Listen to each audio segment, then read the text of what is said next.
এই নদীটাই কিন্তু একদম খাগড়াছড়ি শহরের উপর দিয়ে বয়ে গেছে। অসম্ভব সুন্দর ট্রেইলটা। দেখুন এই জায়গাটা কতটা খাড়া, যাদের হাইট ফোবিয়া আছে তারা নির্ঘাত একটু ভয় পাবেন। আসাম বস্তি রোডের সবচেয়ে সুন্দর ভিউ পয়েন্টে চলে এসেছি।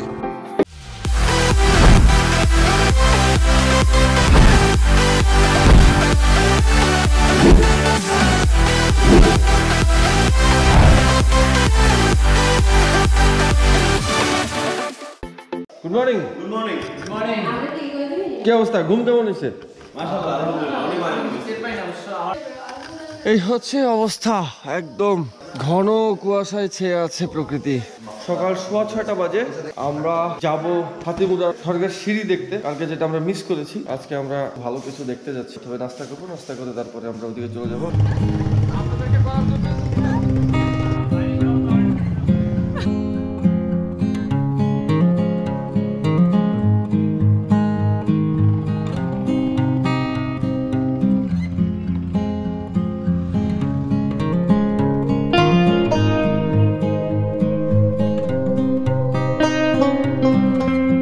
আমরা এখানে যেহেতু বেশ সকালে চলে এসেছি, দোকানপাট সব বন্ধ, জামতলি বাজার পর্যন্ত আর বাইক না এনে শহরেই রেখে এসেছি।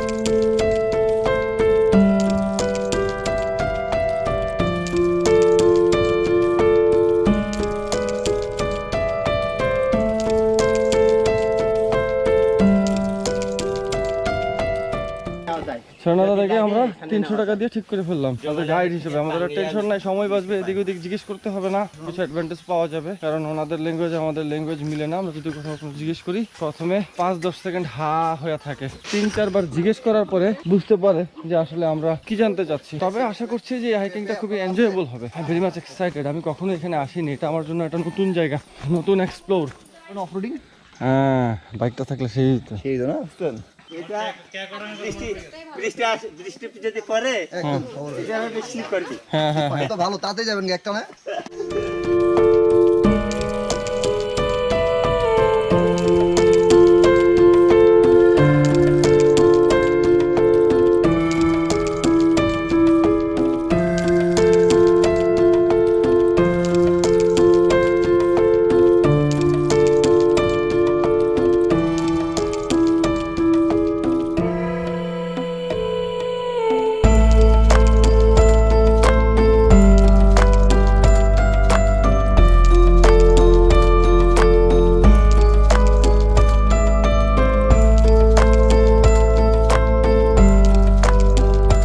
অসম্ভব সুন্দর ট্রেইলটা। ওই যে ওই পাহাড়ের গায়ে ছোট্ট একটা জুম ঘর, এই জুম ঘরের একটি রাত হতে পারে আপনার মেমোরেবল নাইট, যেটা আমরা একবার কাটানোর সুযোগ পেয়েছিলাম বলিপাড়ার পরে।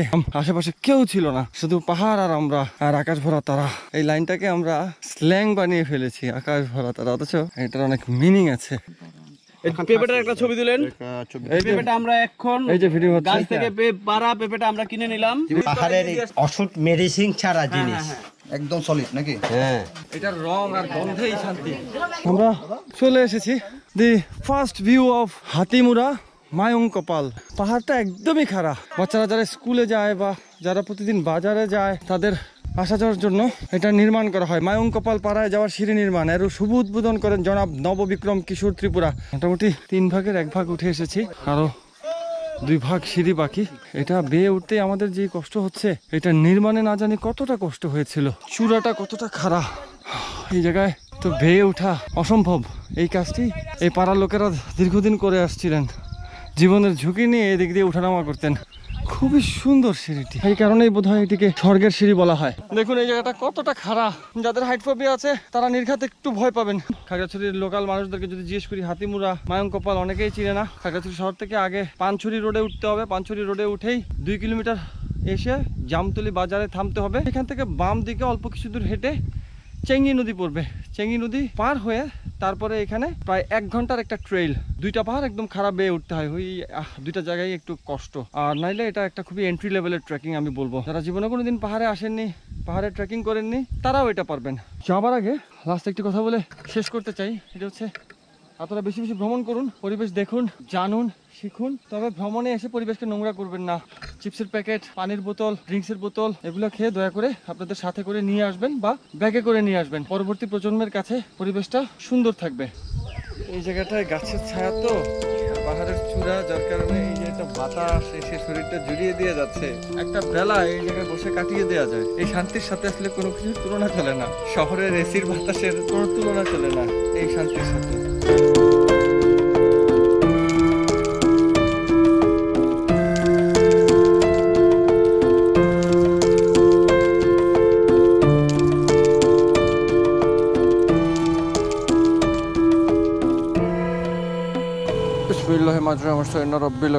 রহিম। আমরা ইকোছড়ি থেকে চেক আউট করলাম।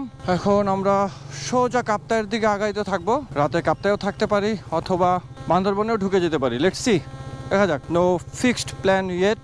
আমরা এখনো দুপুরে লাঞ্চ করিনি। ইচ্ছে আছে কাপ্তাই গিয়ে লাঞ্চ করার। কম বেশি আমাদের ঘন্টা 3 লাগবে তাই পৌঁছাইতে। চাকমা শ্রাবণ ভাই উনি রাঙামাটির রাস্তায় উঠিয়ে দিয়ে উনি বিদায় নেবেন।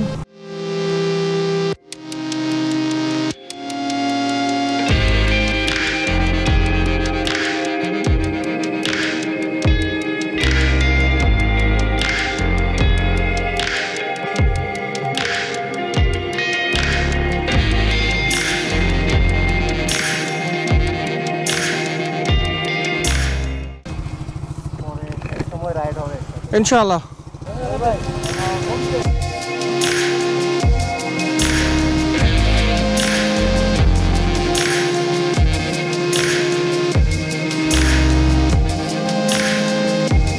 পার্বত্য চট্টগ্রামের এখন যে কটা রোড আছে তার মধ্যে খাগড়াছড়ি আর রাঙামাটির মধ্যকার যে রোডটা মহলছড়ি হয়ে গিয়েছে, এই রোডটা তুলনামূলকভাবে ভালো। খাগড়াছড়ি থেকে রাঙামাটির দূরত্ব নিয়ার অ্যাবাউট 80 কিলোমিটার। আমরা 4:30টার মধ্যেই আসাম বস্তি রোডে ঢুকতে পারছি। অনেকটুকু সময় আমরা বাঁচাতে পেরেছি। আসাম বস্তি ব্রিজ, এটা চমৎকার পরিবেশটা। এই হচ্ছে সেই কাপ্তাই লেক।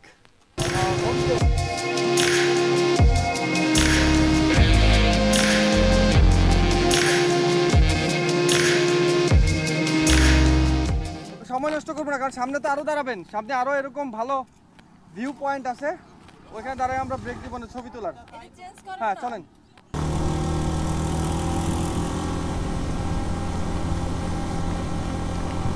ডানে টান, বামে টান। রাস্তা প্রশস্ত করার কাজ চলতেছে।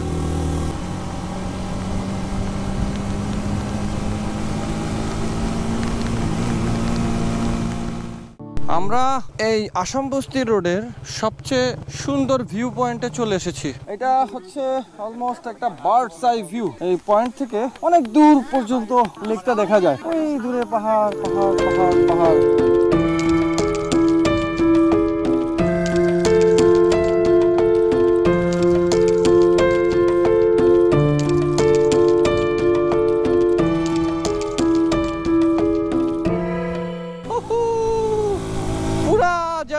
Roller coaster. সামনে আরেকটি সুন্দর জায়গা। লেকের এই অংশটিতে সবাই দাঁড়িয়ে ছবি তোলে অথবা একদণ্ড রেস্ট নেয়। আমরা কাছাকাছি চলে এসেছি কাপ্তাইয়ের। রোডই একটা এত সুন্দর রোড। এই ভাঙ্গা, বাম দিক দিয়ে বাংলাদেশে খুব কমই আছে। এই যে কাপ্তাই, এখানে 0 কিলোমিটার। ওকে, ভালো কথা। তেল নিয়ে নেই সবাই, A to Z একজন একজন করে।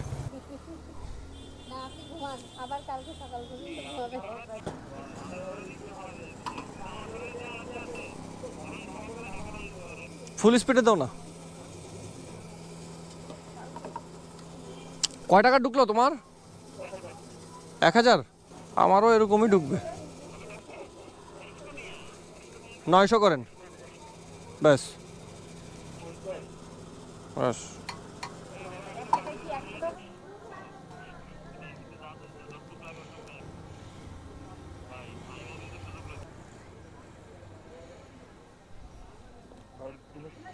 ফুয়েলের মানটা ভালো হয়ে গেল। ঠিক আছে জল ভাই, ফুল ওকে। কত টাকা ঢুকছে জল ভাই? 700 টাকা। আমার 900। তার মানে আপনার আমার পার্থক্য হচ্ছে 200 টাকার তেলের। আমারটা একটু বেশি খায় না। CBR এমনিও ভিতরে চেয়ে বেশি খায়। ভাই আপনাদের এই পাম্পটার নাম কি? একদম কাপ্তাই উচ্চ বিদ্যালয়ের উল্টা পাশে, এবং এটা 24 ঘন্টা খোলা। এবং এই পেট্রোল স্টেশনের ফুয়েল কোয়ালিটি যথেষ্ট ভালো, মাপেও ভালো, মানেও ভালো। দেখি আর ঢুকেন না, দূর। আসি গলা বন্ধ নিচ্ছেন কেন? ওভারফ্লো করবে তো, এর চেয়ে বেশি ভরবেন না, আরও নিচে রাখবেন লেভেল। তাহলে আপনার গেল 800 টাকার, আমার গেল 900 টাকার।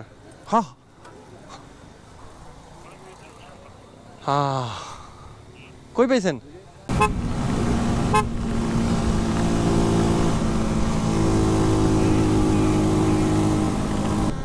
ওই যে খাইতে।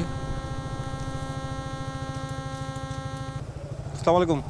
সব একসাথে কোথা থেকে আসছেন আপনারা? খাগড়াছড়ি থেকে। হ্যাঁ, খাগড়াছড়ি থেকে এমনি আসছেন? ঢাকা। ঢাকা কোন জায়গা? আমার বাসা হচ্ছে সবাই এক একজন এক এক জায়গার। একজন এক এক জায়গায়। ম্যাডাম কোন জায়গা? জি, আমার ওয়াইফ। ঠিক আছে, থ্যাংক ইউ। ফগলাইট বন্ধ করে দিতে পারো না চেকপোস্টে আসলে? ওই যে কাপ্তাইয়ের যে মেইন ভিউ পয়েন্ট, যেটা জুম রেস্টুরেন্ট, ওখানে খাইতে যাচ্ছি আর কি।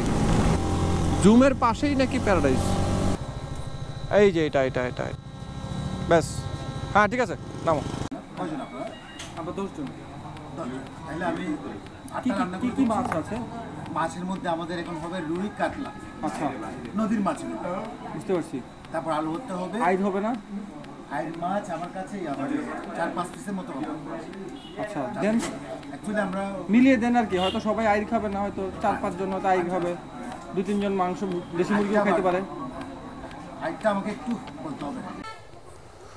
হ্যাঁ, ফ্লোটিং প্যারাডাইস হোটেল থেকে আমাদের ডিনার শেষ হইল 7:44 বাজে। দুপুরের লাঞ্চ ডিনার আমরা একসাথেই সারলাম।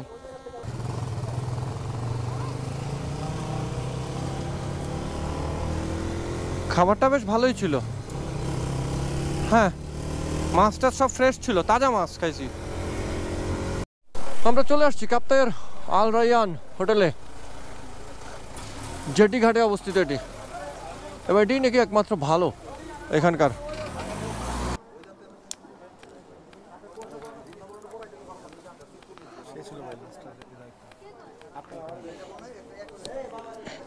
আরে ওজন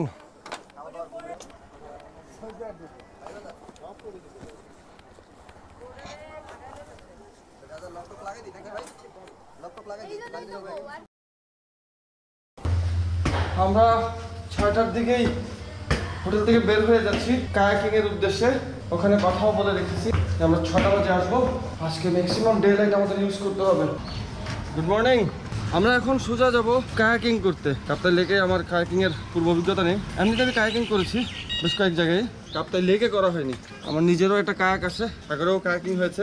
এই লেকটা তো এমনিতেই সুন্দর, এখানে কায়াকিং করতে আশা করি খুবই রোমাঞ্চকর হবে। কাপ্তাই প্রাকৃতিক সৌন্দর্যের অন্যতম লীলাভূমি কাপ্তাই লেক, যার সৌন্দর্যের কথা সারা বাংলাদেশেই বিস্তৃত। বামে কাপ্তাই হাইড্রো ইলেকট্রো প্রজেক্ট, যেটা কিনা আমাদের ডিফেন্সের তত্ত্বাবধানে, রেস্ট্রিক্টেড একটা এরিয়া, বাট ভিজিট করা যায় যদি আপনার ডিফেন্সের রেফারেন্স থাকে। খুবই সুন্দর ভিতরটা। আমরা সোজা চলে যাব এখন ফ্লোটিং প্যারাডাইসে, জুম রেস্টুরেন্টের আগে যেটা। রাতেও আমরা ওখানে খাওয়া দাওয়া করেছি, সকালের নাস্তাও সেখানে করব বলে এসেছি।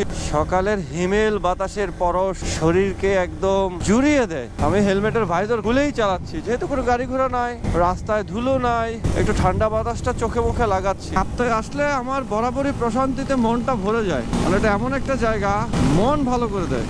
ফ্লোটিং প্যারাডাইসে আমরা বাইকগুলো রেখেছি, সকালের নাস্তা আমরা এখানেই করব। এর পাশেই হচ্ছে কাপ্তাই কায়াকিং ক্লাব। এখানে আমি আগে বলে রেখেছি একটু আর্লি মর্নিং এ চলে আসবো আমরা, তো আমাদের জন্য তারাও ক্লাবটা খুলে রেখেছে সকাল সকাল। এই যে কাপ্তাই কায়াক ক্লাব, এত বিউটিফুল এই কাপ্তাই লেক। সামনে পাবেন এই ভিউটা, একটু ঝোলঝোল করে ছোট মাছ আলু দিয়ে, সাথে হচ্ছে ডাল। আমরা চলে আসছি লিচু বাগান ফেরিঘাট।